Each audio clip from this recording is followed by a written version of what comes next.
awesome. I don't know. I think we're resting and returning. I think we're almost there. I don't know. Yeah, we have a perplexed face back there. Is it live? It is live. Are we on? You're on, yes. Oh, cool. Yes. Fireside Chat number two.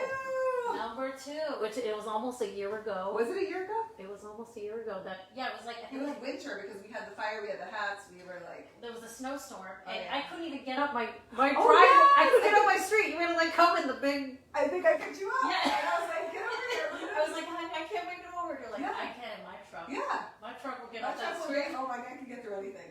I can get through blizzards. But you know what's interesting? Yeah. That was before you even wrote this book. Oh my gosh. Why did we even talk? Why were we talking? We were talking about yoga with Hania, the business. The online business. Yeah. Yeah, And the whole idea was where you came up with the idea for the online yoga business. That's right. Oh my gosh. And now here we are a year later with a book and I hands. know! Oh my I god! would say our book, because you were a big part of it. So yeah. No way. No way. Yeah, for sure. No. 100%. All right. Well, I think we're gonna kick it off now. Are we gonna start? We're gonna start. We're not gonna just banter all night. No. Nope. We're going right in. All right. So, hi everybody. I'm Kerry Moore. I'm Hania, Khuri-Trapper. And my bestie over here, who I'm so proud of, wrote this book, Rest and Return. It is such an incredible book. I can't tell you how much heart and soul is in this book, because it's just amazing. Because Hania's been my yoga teacher and a good friend of mine for a very long time.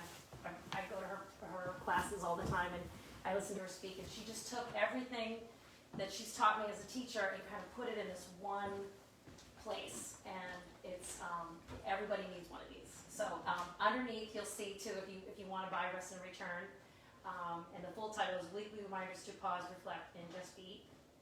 It's on there too if you want to order from her website, which is restandreturn.com. Okay, through Book Baby.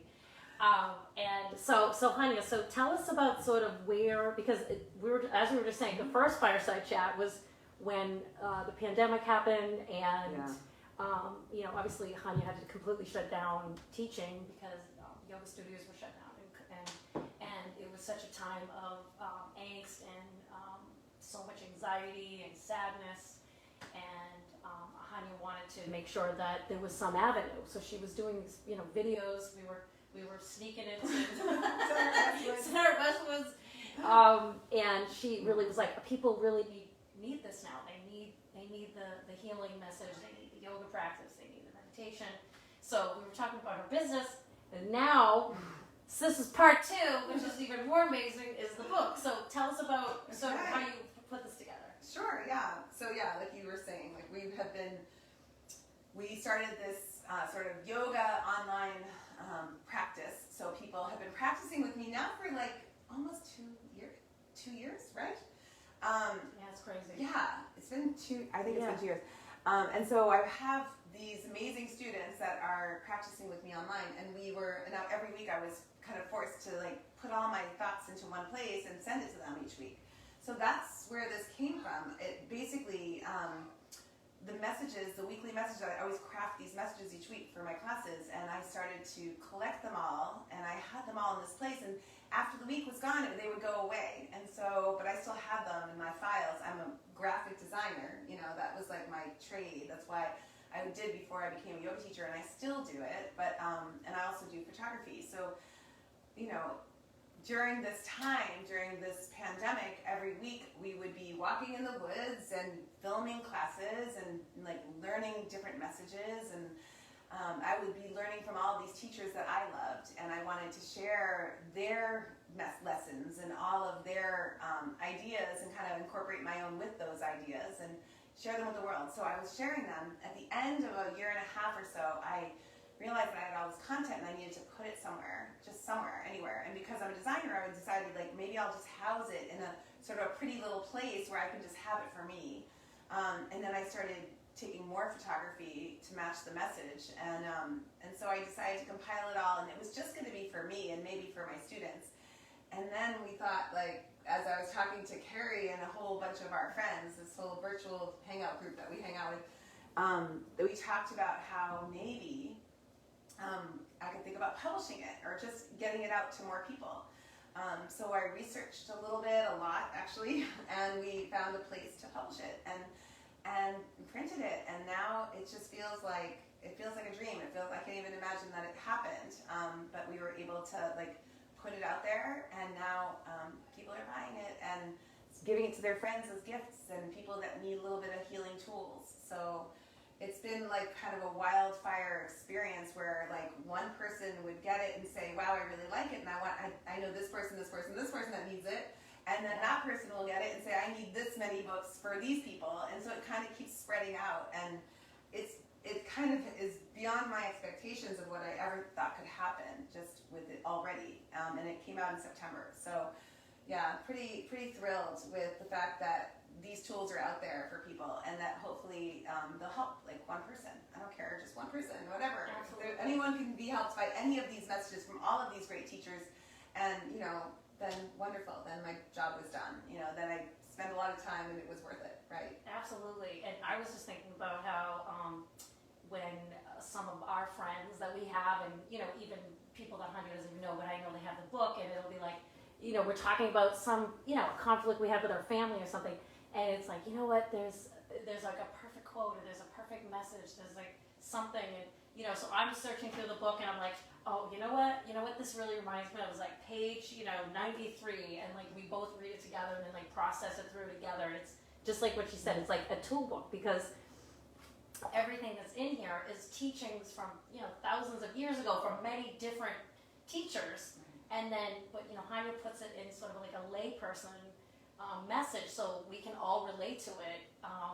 And what I love too is, I hope I can say this, is that she and I'm a teacher, so I sort of think like this, is the way she takes she might take a really hard Buddhist topic, that there are people that they study this one precept for years, right?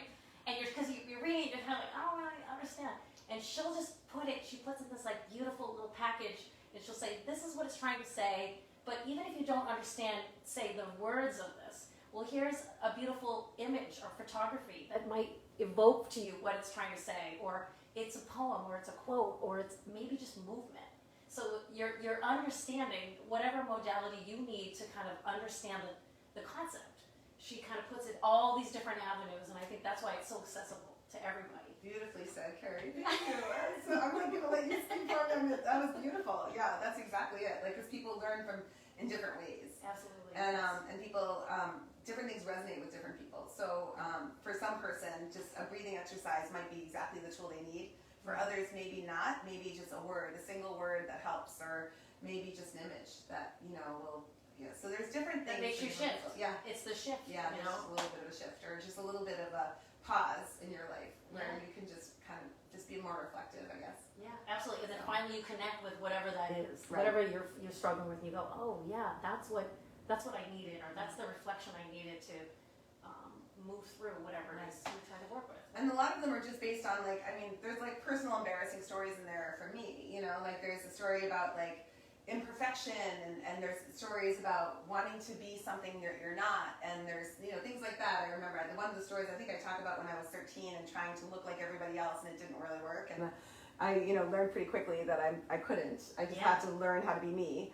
But I remember but anyway, I wanted to put those kind of little relatable stories in there, because everyone has a story like that, Absolutely. So wanted to incorporate those as well. So yeah, so everybody can feel that's what I mean.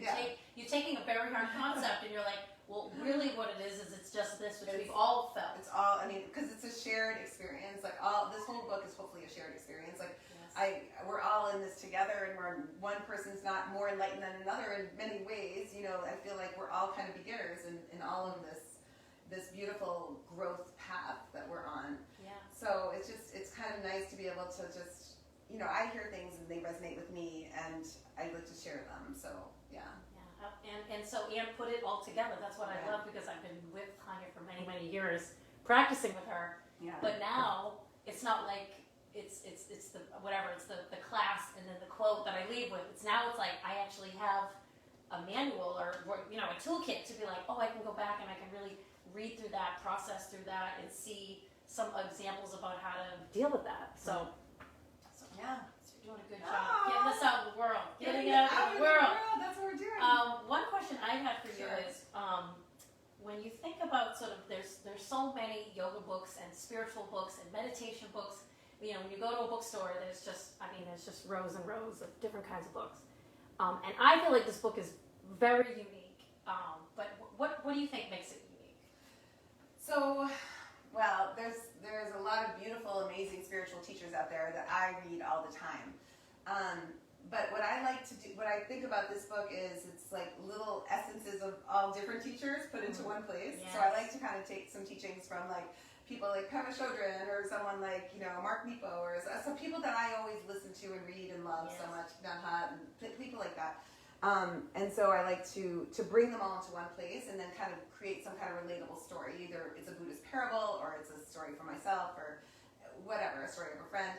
And, bring these teachings into a place where you said, like, it's accessible. But I also wanted to incorporate some actual physical things you can do. Yes, so here's a bunch of breathing exercises in this book, and they're kind of scattered throughout the book, and they relate to the topic, or whatever the topic is, whatever that message is of the day or the week. And then there's also like maybe a yoga pose here or yoga pose there, that maybe there's a whole thing about standing your ground and feeling grounded where you are. And so there's a very simple pose of Tadasana, which is just a standing pose of just standing with your 2 feet and with your hands by your side, out and open, and just finding your strength where you are. And so it's a very simple thing to do, and anyone can do it. But it's so powerful. But it's a powerful thing, and when you kind of create a message around it, and then you take that moment to stand there intentionally, it might just create a little shift in your day, and you might feel a little more powerful than you did before. Yeah. So things like that throughout the book. So that might be a little bit different than a lot of the books that have more just teachings. This has a few different modalities. Yeah, absolutely. And especially even like the photography is beautiful, all done by Hania herself. And so I think it's just, and I love how it's just in like, it's sort of like one page is like 1 week to really think and process through. Yeah, you don't have to read the whole thing. You can just read like 1 week and be like, this morning I'm going to have my coffee and read about patience, or I'm going to read about balance, or I'm going to read about, whatever. And she actually has sort of like the sun salutations in here, and questions if you're in a book group, and a place to just write down notes, which I love to do, because for me, it's like I'll hear something and I feel like I make a good connection, but then I lose it. So I write it down, and then when I go back to it, I'm like, oh yeah, I already thought that. Yeah, my favorite books are all scratched up, and they've got like post-its on them, and like writing all over them, the highlights. And, yes, but you need to like see it again, maybe, to be like, oh yeah, I made that connection. Right, so I love that you got that feature there as well. Totally. Yeah. So I was thinking it'd be kind of cool if you, since this is sort of your first book chat online, that you could read the first page and walk us through. Yeah, so this is week 1, and I'm going to pull out my glasses like a lady. All right, so week 1, and the quote is by Desmond Tutu. Yeah, so I know. Rest in peace. Yes. Hope is being able to see that there is light despite all the darkness, and so that's his quote. And so based on that, hope starts here. Sometimes we have to experience the darkness in our lives to move into the light. But sometimes our own weight starts to bury us. And it becomes easier to live in that darkness. If we stay, we paralyze ourselves and don't grow. We might think that baby birds wait until they are fully ready and strong enough to fly from the nest, but that's not always true. Sometimes the nest becomes more dangerous, more vulnerable to predators. Their home as they know it is not a safe place to grow. And their only choice is hope. Hope that their wings will carry them. Hope for a better life. It's that hope that allows them to move from the darkness into the light, to find that well of courage, even when there is uncertainty and risk, to choose that space of resilience instead of fear. Let your hope be stronger than your fear. Let your hope be so strong that it lifts you and opens you up to that spaciousness in your being, so that no matter where you are free. Beautiful. And then underneath that, there's all these little tidbits at the bottom, like why not try this? And so the why not try on this one is to just notice the heaviness in your chest. So you just take a moment and you can just sit still somewhere and just kind of notice that sort of heaviness if you're feeling your chest kind of. And then if you just take a deep breath and then just imagine that you're breathing in lightness, but you want to just breathe into a deeper place, because if you're breathing from a shallow place, it's usually that place of stress, that kind of shallow breathing. We want to deepen the breath, and so you want to take that breath and breathe into your belly, so your belly starts to expand, and then your rib cage will open up, and then your chest will rise and open. So it's that 3-part breathing that will allow you to really get into a deeper place in the breath. And then as you breathe in, you imagine that you're breathing in all this beautiful lightness, this kind of openness. Right. And then as you exhale, you're just exhaling from the top down. So you're exhaling from your collarbone down through your rib cage into your belly. And you're breathing out all of that tension that you've been holding. So it's just this breathing in lightness, filling everything up, and then that exhaling of ease, of exhaling of tension, so you can move into that place of ease. It almost feels like you're breathing out fear. Yeah. Right. The lightness is breathing stress, in hope, right? Anger, and then breathing anything out that you've fear. got, anything Right. that you've got holding you back. Right. Getting rid of the tightness. Yeah, so that you can feel open and you can feel lighter. Yeah.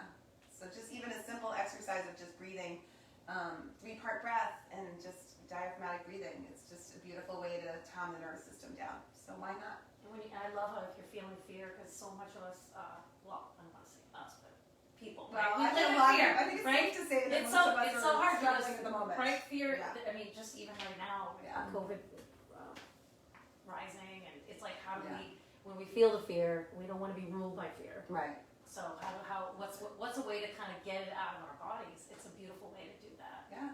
And even I like imagining, like I'm breathing out the fear and I'm breathing in hope. So. Hope and light. Yeah. That's it. That's Yeah. beautiful. Yeah. All right, thank you so much. And so that's like, so every week there's, every page, but it's really like every week. Every week is a spread. It's a So spread, there's yeah. 52 weeks, all different spreads, different messages, lots of different things in it. So yeah, Awesome. that's great. Thank you. Okay, so I have one more question. Sure. And it's, when you look back at this year, do you have one lesson you'd like to share? Ooh, yes. Okay, I'm going to talk for a moment about the person that wrote my foreword in my book. Yeah. Her name is Tara Kazano, and she has this beautiful book called The Kindness Cure. If you don't have it, you should have it. It's really powerful. She is a Harvard professor. She's a brilliant woman. She wrote this book, and it's incredible. And she lives in Milton, because I'm a teacher Ah, in Milton. she so does. out She's to a the Milton Milton- people. She is. She's a Milton resident. Well, I don't think anymore. Did she? I think she moved. But anyway, she wrote the foreword for this book, and she wrote a beautiful foreword, and I'm so very touched. But she also inspired one of the weeks in the book, so I can actually show you. She got one of my quotes. She is one of my quotes in the book. So this is the spread, and her quote is a word that she wrote, which is kindsight, which I think she created this word. And she wrote, kindsight is viewing life experiences with tenderness and understanding. And that's her message. It's all about kindness and seeing your past life from a lens of compassion rather than critical lens. Yeah. So, do you want me to read it? Yeah, I would love okay, to sure. read it, So yeah. I'll just read one more. This is called Looking Back with Compassion. So these are the words I wrote based on her writing and based on her quote, which has really inspired me. This is a picture. You were with me, I think. We were at the Crane Beach, and I took this. Yeah. No, Wingasheek. Is that where it was? Yeah, we were in Wingasheek. Okay. I don't remember. We lost her, yes. Yeah. Oh, yes. It was you're right next to her. It was so cool. It was so cool. It was gorgeous. I was like, ah! All right. It's called Looking Back with Compassion. I almost forgot to take my son to his chorus concert one night. Something I would have regretted. But we made it. There was no trophy, no high five, no special acknowledgement for getting him there. Just another unrecognized moment in raising children, with the usual feeling of being behind the 8 ball. Back when I was in the throes of young motherhood, an older yoga student of mine, who could sense my exhaustion, shared the old adage, the days are long, but the years are short. Over the years, I've had my fair share of wallowing in the what did I miss and am I doing enough? There's a beautiful, messy vulnerability to caregiving, often challenging to the core, yet powerfully expanding the heart in all directions.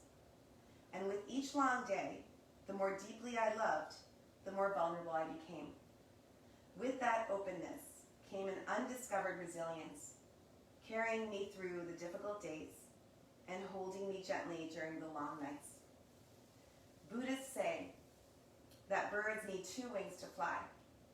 One wing represents wisdom, and the other, compassion. Wisdom is the deep understanding of the reality of the moment, and compassion is being able to empathize and meet the moment with loving kindness. Just as both wings are needed to fly in a straight line, both wings are needed to raise a child.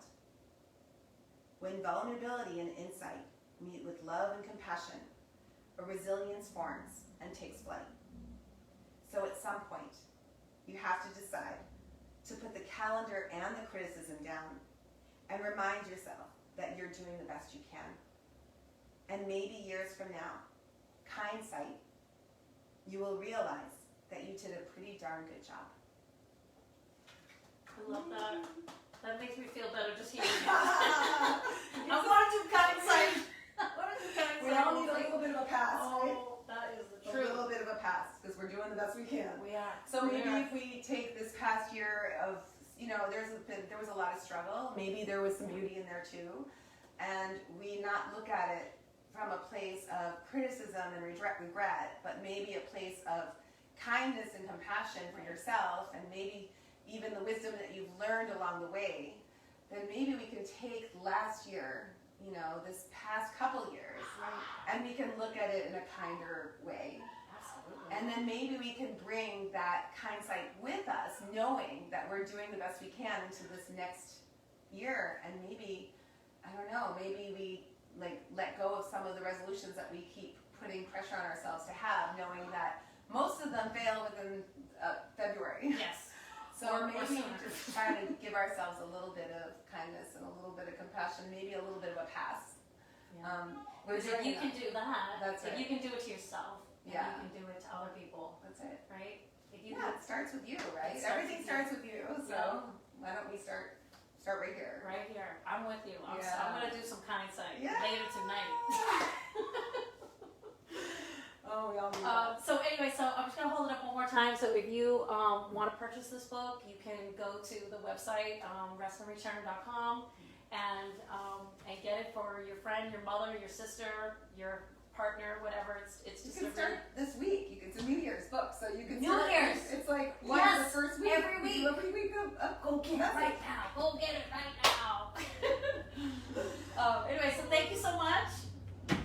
Woo! Thank you. Thank you. Everybody. That was Yes. fun. Yay! Bye, everybody. Only Kerry can make me do this. Yeah. That's right. I make her do a lot of things. Yes, She doesn't like that's it, right. but I Okay. make her. I make her do it. Thank you all for being here, and we will see you on the next Fireside Chat. Yes. Yes. Maybe we won't wear sweaters next time. No, we're like burning No, up. we're gonna be in bathing suits Yeah. next time. Well, I wouldn't do that. All right. Bye, everybody. All right, I don't know how to turn it off, though. I think I did it. Yeah?